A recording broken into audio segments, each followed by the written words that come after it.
मी आता पहिली मध्ये शिकत आहे. आदरणीय व्यासपीठ उपस्थित मान्यवर पूज्य गुरुजन वर्ग आणि समोर बसलेले माझे बालमित्र आपल्या सर्वांना स्वातंत्र्य दिनाच्या हार्दिक शुभेच्छा. आज मी तुम्हाला राजमाता जिजाऊ यांच्याविषयी माहिती सांगणार आहे.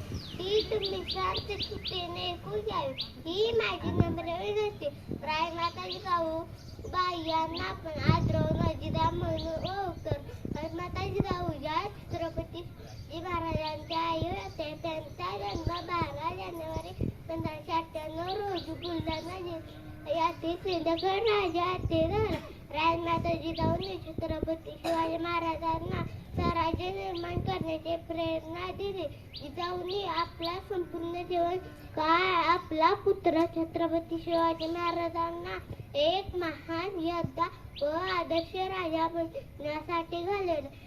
अशा या महान राजमातेला वंदन करून मी माझे भाषण संपवते. जय महाराष्ट्र. धन्यवाद.